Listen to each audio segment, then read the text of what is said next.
Welcome to Target Market Insights, the multifamily and marketing podcast. Each week, John Kasman interviews multifamily and marketing experts to teach you how to find the best places to invest, attract investors, and grow your portfolio. You are listening to Target Market Insights with your host, John Kasman. Welcome to Target Market Insights, the multifamily and marketing show. I'm your host, John Kasman, and I want to thank you for joining us for another great episode. Now, check this out. We got a fun one today. But before we get into that, I got to say, if you haven't subscribed to the show already, please do that right now. And if you have not left us a rating or review, please give us that feedback. Leave us that 5-star rating. Let us know what you like about the show and what you want to hear next. All right. Today, we're going to be talking to Josh Ferrari. Hey, Josh, welcome to the show. I would love to learn a little bit more about you. Why don't you take a second and give the audience a little bit about your background? Yeah, John, thanks so much for having me on the show today. I'm stoked. So a little bit about me. I guess I got into the real estate space about 3 years ago. Dad called me one day, told me he was going to start flipping houses. I was like, flipping houses? The heck you mean flipping houses? So after about 4 hours of that conversation, basically he told me he could make about 40 to 50 grand in a few months. And I was like, holy cow, that's my year's salary. You're saying you can make that in a few months. So long story short, started doing some research, podcasts, joining local real estate investor meetups, talking to people, got into wholesaling, decided wholesaling wasn't really for me. So then about 2.5 years ago, we jumped into multifamily. Found a mentor from the real estate investor meetup. He was actually the speaker. Talked to him right after that. Found out we had aviation in common. Ended up being my mentor. And then right after that, about a month later, bought a fourplex, house hacked it, syndicated it. That was a lot of fun. Not really. It was a great experience, but it was a nightmare. Then it took about a year, year and a half later before I had kind of built relationship with my now business partners and had eventually finally closed on a deal. And so now we've closed on about 50 to 60 doors and got another 34 under contract. Awesome, man. Well, look, congrats on the 50 to 60 doors you have now, the 30 plus more you have under contract. And I know you've got some big goals for this year. But before we jump into that, it sounds like you had a long conversation with your dad that got you into this direction. I got to ask first, did your dad end up flipping a house? Did you guys partner on that, or did he talk about it and then walk away? No, so he did. He did flip a house. He'd been wanting to, supposedly he told me he'd been wanting to flip houses for a long time. Unbeknownst to me, I didn't know, but they ended up, this was 3 years ago. So now they've flipped 4 or 5 houses. They've got 4 rentals, and they started an Amazon business. So kind of interesting, but no, we didn't partner on that. He's in Memphis, where I'm from, but I'm down here in Mobile, Alabama now. And so they kind of did it on their own, and I was just able to watch them and see kind of how it worked and kind of go from there, ask a bunch of questions, and he helped me out a lot. Well, I think it's great to see that too, right? We talk to a lot of people who decide they want to get into real estate, and if their family doesn't have that background or they don't have friends who are doing this, it can be met with a lot of discouragement, right? In this case, it's kind of the opposite. Your father was excited about this new venture he was getting into, talk to you about it. You were able to get excited, learn about it yourself. Then you could watch him do that while you were starting to build your own. So I think that's really cool that, you were going through this while your father was going through it, and you're building separate businesses, but still able to connect, compare notes, and grow in that area. You mentioned that first deal you got after getting that mentor was a fourplex that you house hacked and syndicated. That's a lot there. So first of all, I want to unpack some of the jargon, right? So what you mean is you bought a 4-unit property. You lived in 1 unit. That's the house hack. You lived in 1 unit. You rented out the other 3 units. And then you said you syndicated it, meaning that you raised money from other investors to be a part of this. That's a lot of complexity. And I know that I've talked to investors who have thought about this. And honestly, I've said, listen, if you're going to occupy it, and if you're doing a house hack, like that's kind of a lot going on to bring on investors. Can you walk me through that a little bit more, especially for anybody else who's intrigued by that concept, who wants the house hack, but maybe doesn't have the capital to do the down payment? Right. So it was interesting. Like I had mentioned earlier, the syndication portion was actually money from my parents. and my brother-in-law. So they had a little bit of money. They knew kind of what I was doing. I had already had that know, like, and trust relationship with them. And so they I just, hope they like you. yeah, they were really just supportive from an instance. Like, they were wanting to give me money for zero equity and for zero return. They just wanted to give me money to help me buy the deal. And I was like, I can't do that. That doesn't seem right to me. So I ended up giving them some equity. And this was probably about 2 years ago at this point when we actually bought it. And then the house hack portion was that when we bought it, this place was destroyed. I'm talking like we moved into one of the units and there's cockroaches everywhere. The AC didn't work. It was in August in the Alabama southern heat, and it's a 100-year-old house. So the insulation's horrible. All we had was a box fan for like 2 months. Couldn't sleep, didn't have internet. It was interesting. And so we had our initial plan was, to get contractors to do all the work, and we were just going to live there and make everything happen. And we had like a 6-month to 8-month timeline, like a little. He's saying we, who else? You and who else? Well, my wife and I, Okay. and then So you had your wife in here with the cockroaches in middle Alabama, August heat, and you got a box fan. I'm sure this went over real well with your wife. Yeah, real well. It was high level stress there. And so that's why I said it was a nightmare, and not sure that we would do that particular deal or that particular setup again. But the experience was phenomenal in order to get that initial syndication, like investor relationships. Even though I already had those investor relationships, they were able to become now like referrals. And I was able to tell other people that I had done this deal, that everything was going fine. We're actually getting ready to sell it now, and they're going to make a pretty nice chunk on their money. And so it's exciting. It's been 2 years, 2.5 years. We're about to go full cycle on this deal. Be a new chapter in our life. We finally moved out of the fourplex, actually, I think 2 weeks ago now. And so it's like, yay, we're finally moving away from that thing, getting ready to sell it. It was exciting. Awesome, man. Well, listen, to come full circle is great. We skipped over some of the big things, right? So I want to make sure we understand that. So you had your family, your parents, your brother-in-law. You had some folks who decided, hey, you know what? We believe in you guys. We believe in what you're trying to do. We'll help give you some capital to make this happen. You decided, hey, let's make this a real investment, so it's not just a handout. I want to actually bring this on, give you some equity. You mentioned the original plan was to work with contractors while you were living there. It sounds like you had to deviate from that plan. So what ended up happening to go from kind of the cockroach infested sweat box to a livable fourplex? Right. I guess I did skip right over that. So we did a 203K FHA loan on the deal. And so that's where the actual money came from as far as raising it to afford the down payment. But then the CapEx, I didn't have to raise from investors because it was coming from the loan. And so being that it was all incorporated, it was real nice. We were able to pay 3.5% inside all of that. But the bank, the FHA, had complete control over the money and over who I could hire. And they had to have certain qualifications, and we had to fill out a ton of paperwork. It took us like 3 to 4 months extra just to close the deal. And that should have been a red flag right there, as far as this was going to be complicated. Paperwork was going to be a nightmare, and this could be a rough deal. But anyway, we closed. We were just excited. We're like, first deal, fourplex, heck yeah. And so the first contractors that we hired finished the unit that we were actually going to move into, which was upstairs. And when they finished it, they had tripled the timeline that they said it was going to take to finish it, and they had doubled the budget.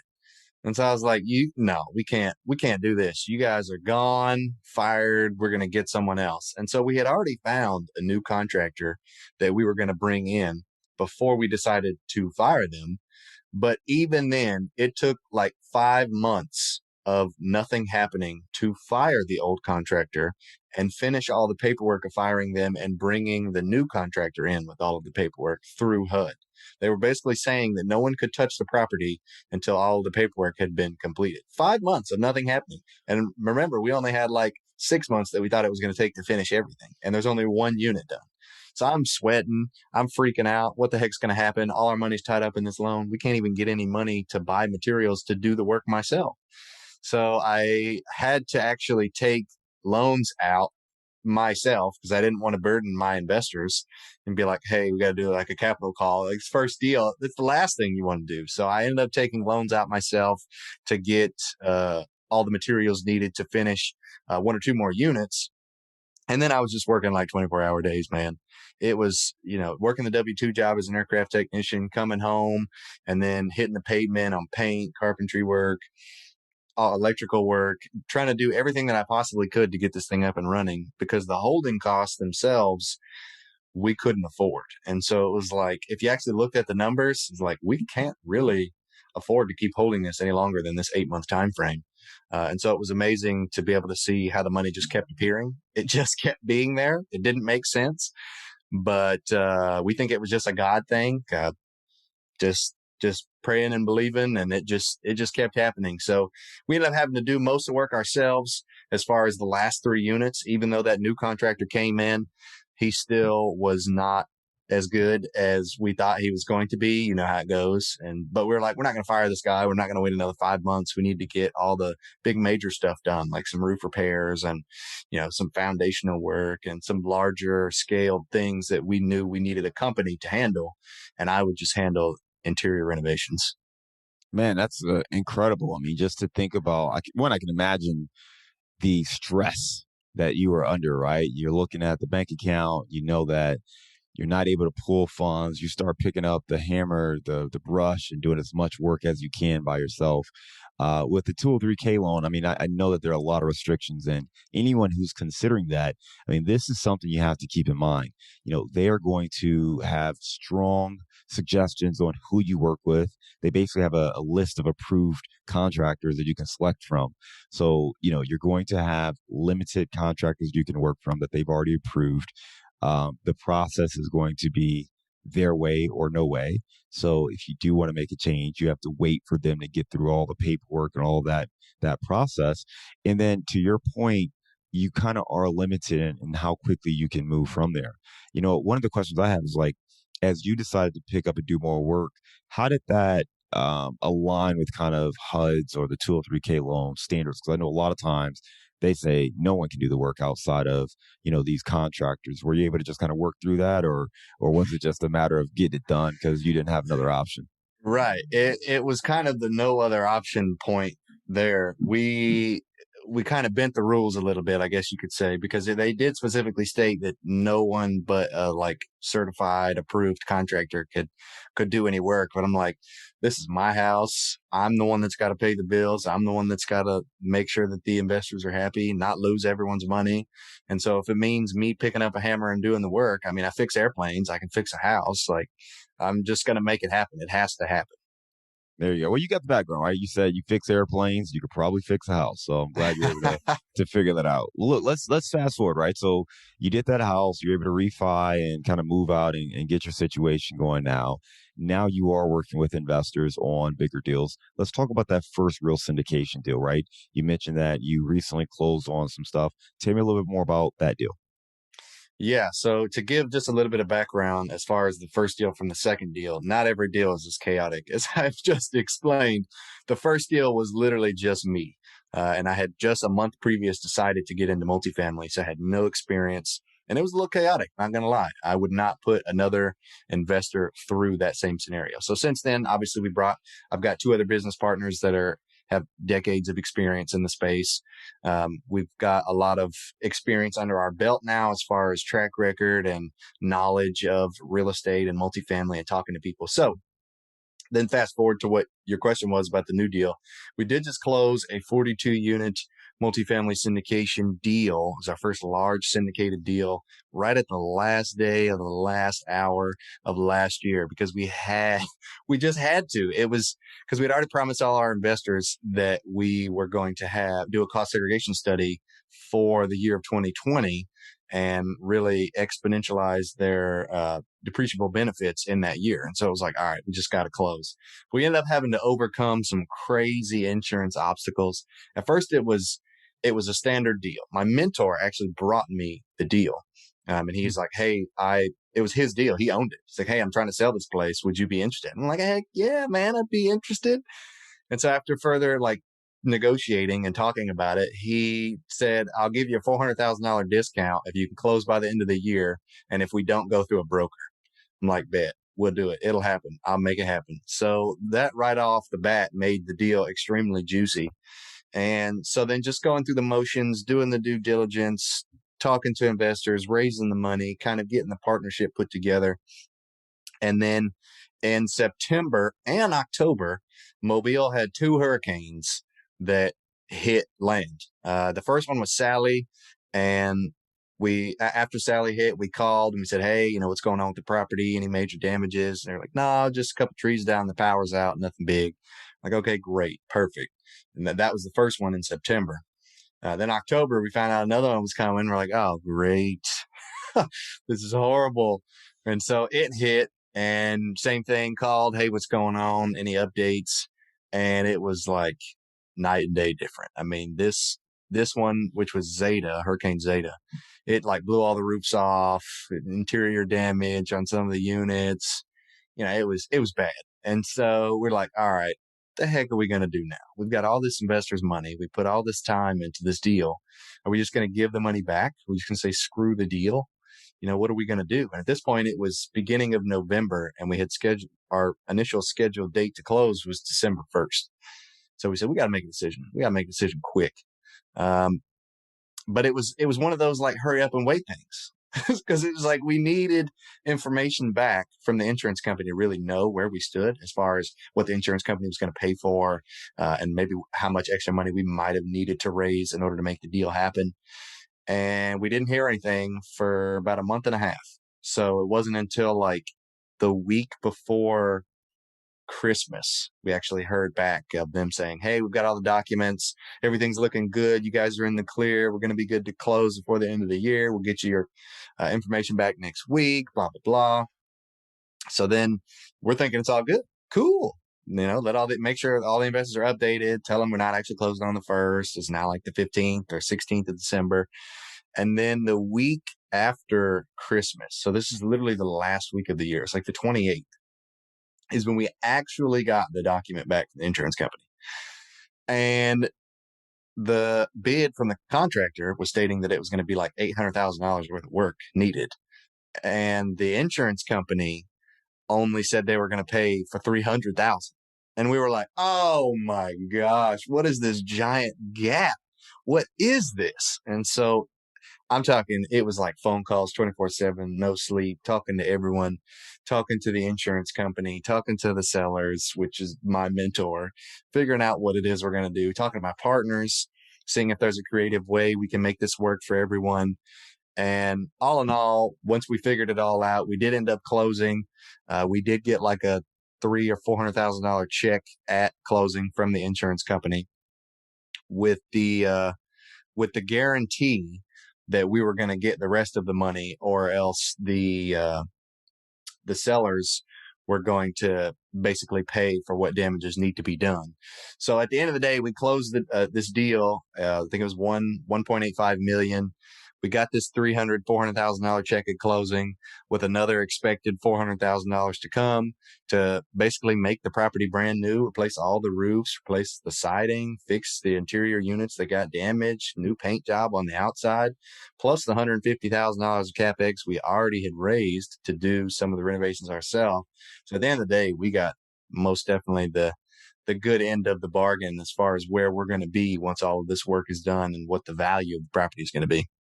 Man, it's amazing, right? I mean, so many challenges to overcome there. And I mean, you mentioned just being able to overcome everything that popped up, going from waiting to get that final date to closing. Right after Christmas, you get this phone call that, hey, we're only cutting a check for $300,000, even though you knew the expenses were closer to $800,000. So you got a $500,000 gap between what it's going to take to rebuild this property following this hurricane, to what the insurance company's offering. But, just sitting down, and I'm sure it helped to be in business with a mentor. And I think that's one good lesson. Obviously, it's great if it's your mentor, but if you can build rapport with an owner, with a seller, it's easier to work through these kind of challenges. If you don't have that rapport, somebody may throw their hands up and say, hey, never mind, whatever, I'm walking away from the deal. But if you can take the time to build that rapport, then they may be willing to help you out and negotiate and find a way to make the deal work for everyone. So I'm glad that you were able to get that deal together. And you mentioned you got another deal under contract now, and I know you guys are obviously working and growing your portfolio. Talk to me more about just the way you're approaching this, right? Because I believe that one's in Mobile, Alabama, and that's kind of where you're focusing a lot of your energy, right? Right. Yeah. So as you look at Mobile and just kind of your criteria for a deal, what are you looking for? Right. So we actually got this other deal under contract before we closed the 42. It was the week of Christmas. We had been chasing the deal for about 6 months. And I had really, I'm being honest, I had given up on it. It was my partner that was continuing to chase it because we probably put in like 8 different LOIs. And every time we put in an LOI, the owners or the sellers would just be like, no, it's not good enough. Even though it was something we had already pre-discussed that they were okay with. We would submit it and then they would backstep and be like, no, I'm not actually good with that. Well, whatever. So I had just moved on, but my partner, Reggie, he got that stubborn head, he was like, no, we're going to get this deal. We're going to keep going after it. And, unbeknownst to me, he made it happen. So now we've got 34 more units under contract.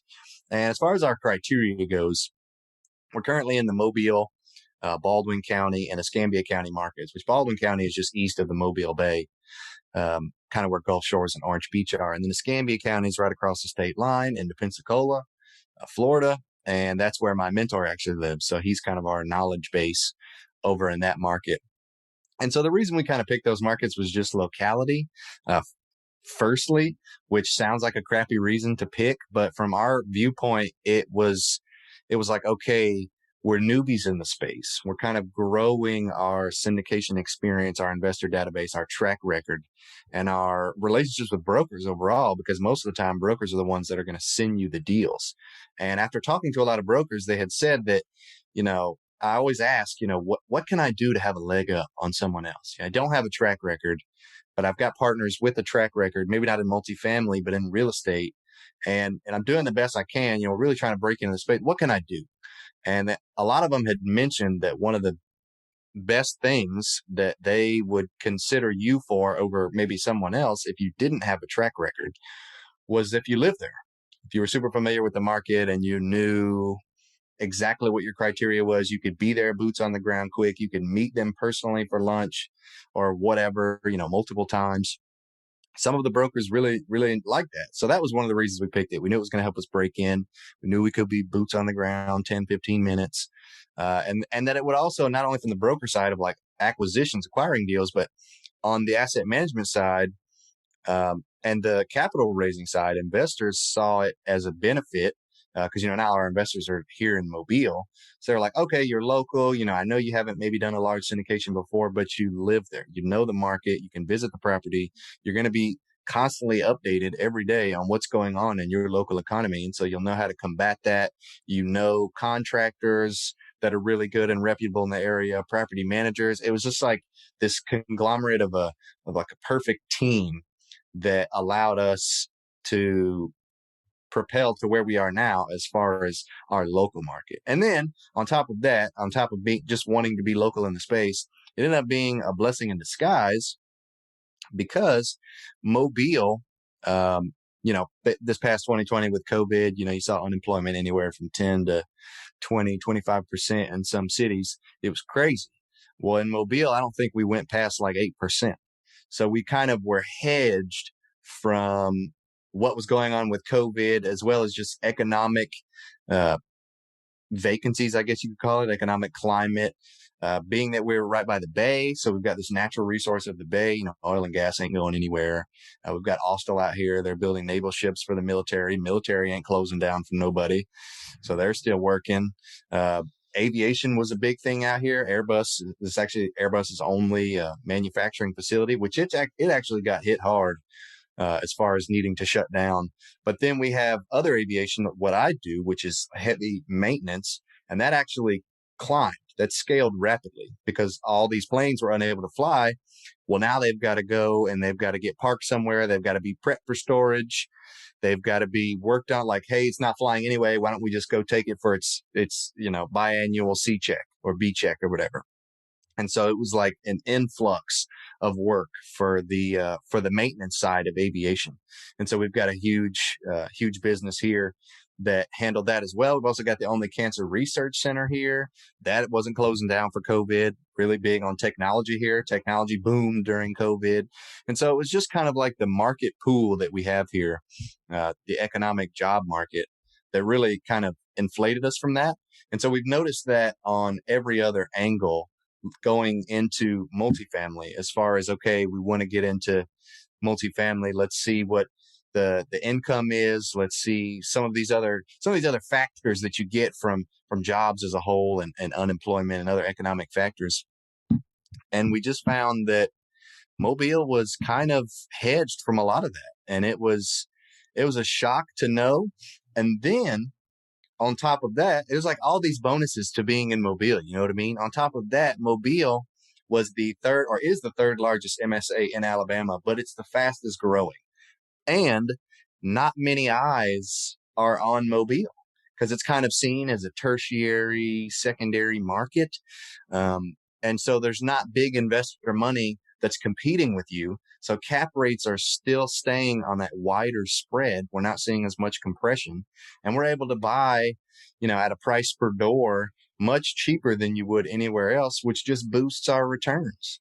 Plus, we're kind of a vacation spot here, Mobile, Pensacola. So Airbnb is really powerful here in some of our complexes. There were just so many benefits to investing here, and that's kind of how we chose this market. Hey, listen, I think it makes a lot of sense. And I mean, I took away a few things that I think every listener should process. First and foremost, if you're looking for a market, start with your own backyard, right? You know it, you live there, you have access to it, look at it. Now, your own backyard may not be a viable market. If not, that's fine. Completely understand. But if it is, you should start there, because even if you don't have the experience or the track record, that local market knowledge, the presence, the ability to go meet with brokers, that's going to allow you to stand out in the eyes of brokers, but also with investors, because guess what? I'm going to trust a guy who knows the area, who lives in the area, more so than a guy who, is investing 300 miles away based off of a report he read, right? So that's going to give you a leg up if you're local. If you're not local, then build your team, but it helps to have somebody who has strong ties to a market, boots on the ground. That local market knowledge cannot be replaced. The other thing you talked about was really understanding how to stand out in the marketplace, looking at, the different developments that's taken place, different industries, different employers, what growth, what developments there. But then also, you said a stat that I love. You said that Mobile is the fastest growing market in Alabama. When most people think about investing in the Alabama market, they're probably thinking about Huntsville or Birmingham, Right. maybe even Montgomery, but not necessarily Mobile. And you mentioned that Mobile is actually the fastest growing market in Alabama, and it also has some proximity to parts of Florida as well. So I think there are a lot of things that you can like and take away from that notion, and some really great insights for anybody looking to either get started in the market or figure out how to learn how to best position themselves in the markets that they live in. Yeah, come compete with us. No, I'm just kidding.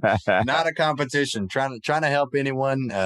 But by all means, I mean, I know this might be creating competition, but I really do believe that Mobile is a phenomenal market. And I talk to so many people that say they love Alabama, and yeah, we love their landlord tenant laws and how friendly they are and the tax benefits. And, I think state income tax is super cheap. Just taxes in general in Alabama are really cheap.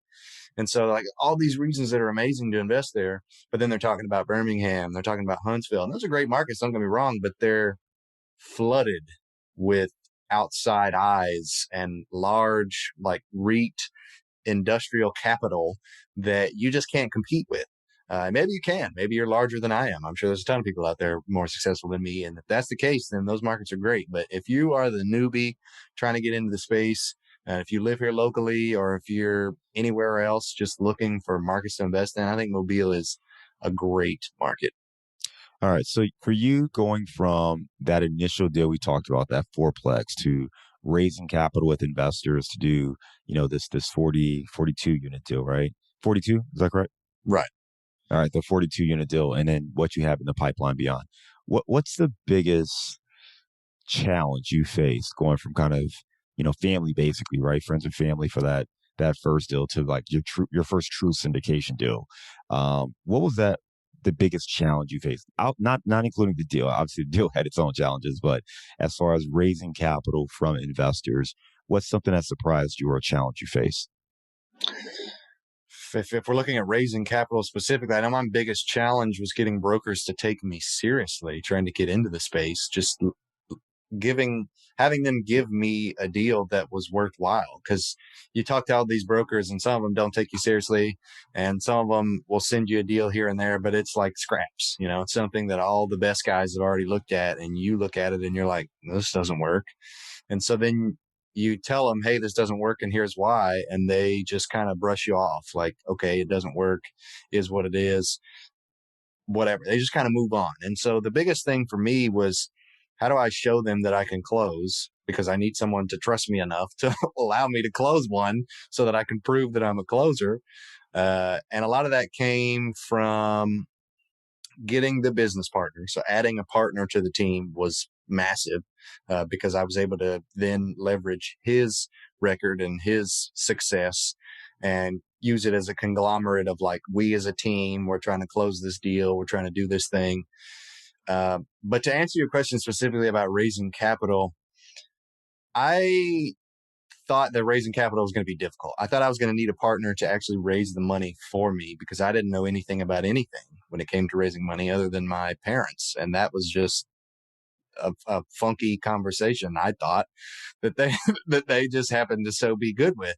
And so it wasn't until July of last year, I actually did a 30-day to 500K money raising challenge with a guy by the name of Bill Allen. Shout out to him. Phenomenal challenge. And the very first day, he said we had to go live on Facebook once a day for the next 30 days. And I hated social media with a fiery passion. Wasn't on Facebook. I mean, I had an account, but I was never on it, never on Instagram, never on LinkedIn. Just thought it was, I don't know, bad. It's like all this negativity on social media. But I found out very quickly that there actually is a lot of positivity on social media. So anyway, started doing these live videos and started gaining some traction. Had some people reaching out. Hey, I didn't know you did that. What the heck is multifamily syndication? You mean I can make money, give it to you? You mean I can invest through my IRA? Like, what is this? And all these questions kept coming. Well, at the end of the 30 days, I had raised over $6 million. And I was like, this is unreal. This just cannot be a thing. And so I've quickly found out that raising capital wasn't as difficult. You just had to be genuine.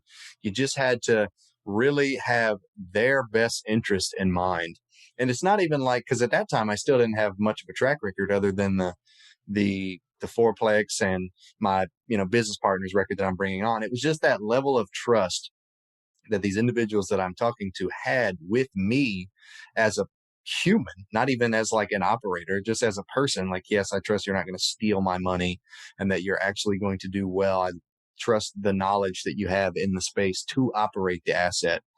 It was just doing that. And then my biggest takeaway, excuse me, my biggest takeaway from that money raising challenge, those phone calls and everything, was the referral. The referral is massive. I probably raised about $1 million between 25 to 30 investors.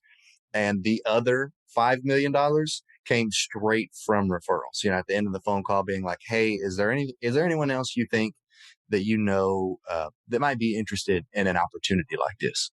And it's just like the law of reciprocity. You're telling them about this. They love the idea. Maybe they're not even interested in investing, but they know someone that is. And so just asking that one simple question, like I had one guy, said he was going to bring on $50,000. Great. Perfect, man. That's awesome. What are your goals? Going through the motions of making sure that we're right for each other. And then at the end, asking that referral question, he's like, yeah, I got a guy that's like in the oil and gas industry or whatever. Used to know him a while back. We tried to do a deal. Didn't really work out, but I'll connect you and see if you guys can do something.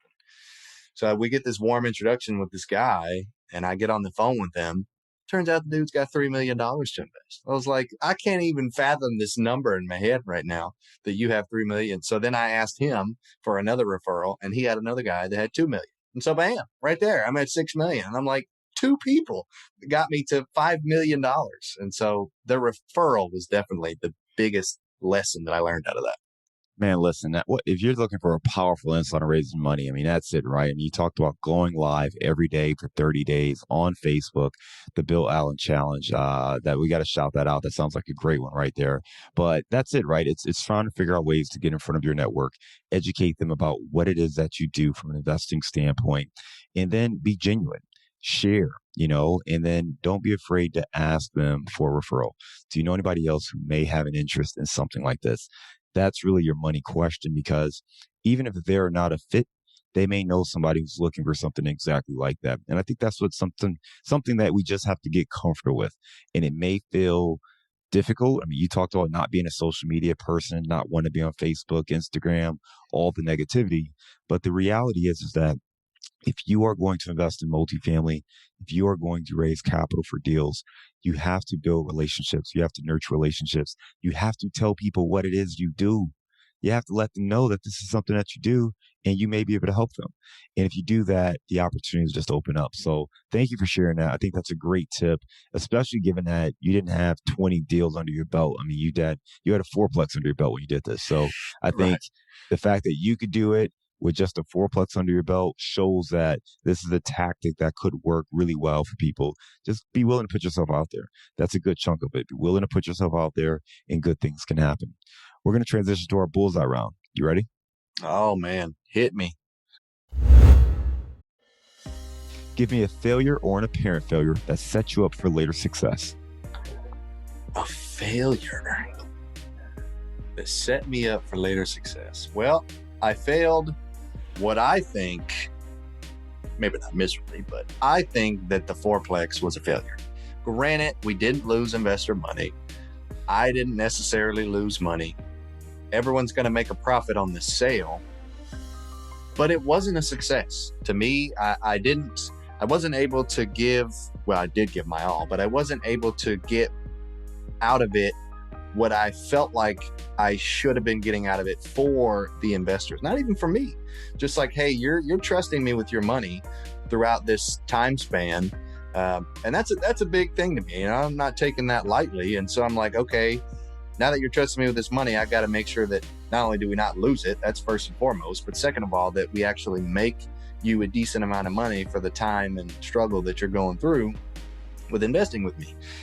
And so as big of a headache as that fourplex was, as big of a failure that I think that it was, it really ended up being kind of a success, just from a standpoint of gaining the experience and getting my feet wet, proving to people that I could do it, proving to myself that I could do it. Because I've wanted to be a real estate investor for so long, or for, before that, and then really wanted to get into syndication. So I was like, okay, we're going to do it. And I'm going to prove to myself that I can do it. And so I think that was a huge step forward because I don't think if I hadn't done that deal, I don't think I'd be where I am today. That first deal, you got to get it going, man. The first deal is the hardest deal, but do it and keep it moving. All right, next question here. Give me a digital or mobile resource you recommend for your business. Digital or mobile resource? Well, I recently hired a social media manager to handle a lot of my social media, to continue to produce content, be direct messaging people so that I have time to actually be one-on-one, creating genuine connections with people so that we can grow, so that our investors can grow, and just so that everyone can win. And so something that she introduced me to, my manager, was an app called Hootsuite. I had never heard of it before. Apparently some other people have heard of it that use stuff like that, but it's an app that allows you to actually schedule your social media posts, and not only schedule it on like one individual platform, but you can add like 20 different social media platforms, schedule this post, put the graphic in there, schedule it to be released at like 9 a.m. on a certain day, and then it'll post to all of those platforms automatically. And so that's helped us drastically. Give me the book you've recommended or gifted the most in the last year. Most definitely is going to be Extreme Ownership by Jocko Willink. That has had the largest impact on my life both personally, relationally, financially, and in business. Extreme ownership. Give me a daily habit that helps you stay focused on your goals. I actually do the 90-day intention journal that Brandon Turner wrote from Bigger Pockets. Buy his journal and then do that every morning, and it helps me stay focused. I also incorporate it with Miracle Morning a little bit by Hal Elrod. So I make sure I get my exercise in, make sure I do my journal. Gives me a little bit of me time, keeps me centered, keeps me focused, and helps me, what I think helps me reach my goals. What's one thing you know now that you wish you knew when you were starting out? Raising money is easy. Raising money is extremely easy. It's just relationships. That's all it is. It's trust and relationships. Just go out there and talk to people, tell people what you do. That was one of the biggest things. I had like 50 to 60 people that are now potential investors with us that just had no idea what I did. All they knew was that I was an aircraft technician. That doesn't benefit them at all. It's just cool, like whatever. But the fact that I'm like, yeah, you can invest through your IRA, or you can through a 401k, or we can generate you passive income. You can get large taxable deductions on this like active income that you're making, or passive income, or whatever it is. Educating people and building those relationships.